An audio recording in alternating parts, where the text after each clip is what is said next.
Bismillahirrahmanirrahim. In this session, we shall discuss a very grave misconception which is found between Islam and women. It is thought that even in cases of a crime, the testimony of a lady is half that of a man.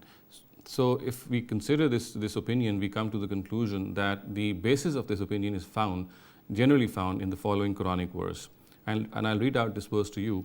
It says, وَاسْتَشْهِدُوا شَهِيدَيْنِ مِنْ رِجَالِكُمْ فَإِنْ لَمْ يَكُونَا رَجُلَيْنِ فَرَجُلٌ وَامْرَأَتَانِ مِمَّنْ تَرْضَوْنَ مِنَ الشُّهَدَاءِ أَنْ تَضِلَّ إِحْدَاهُمَا فَتُذَكِّرَ إِحْدَاهُمَا الْأُخْرَى. And call in 2 male witnesses from among your men over the document of loan.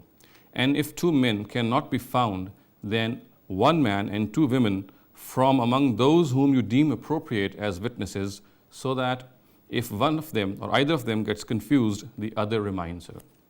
A simple reading of this verse makes us conclude that it relates to a documentary evidence. It relates to evidence which is related to documents. In other words, this verse cannot be made a basis of analogy for a crime, for witnesses which have to be called over a crime, simply because there is a blatant difference between the nature of evidence in the two. In the case of a document, it is up to us to choose and select anyone whom we regard as appropriate as witnesses. However, in the case of a crime, anyone who is present on the scene of the crime has to be regarded as a witness. We do not have any option to pick or choose a witness in that regard. Therefore, this verse cannot be made a basis of analogy to draw the conclusion that even in cases of crime, the evidence of a lady is half that of a man.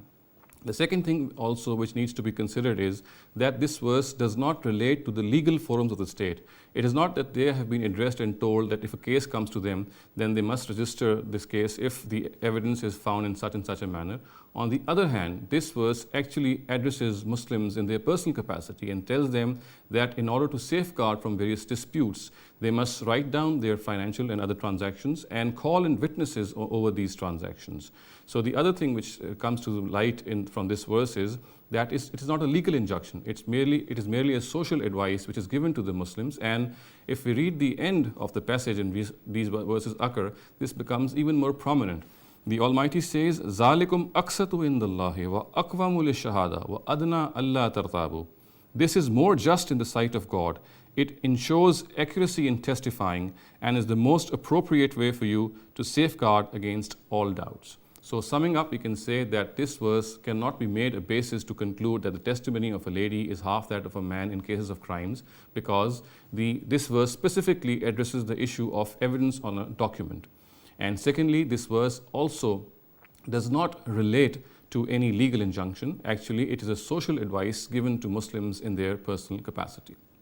أقول قولي هذا واستغفر الله لي ولسائر المسلمين والمسلمات.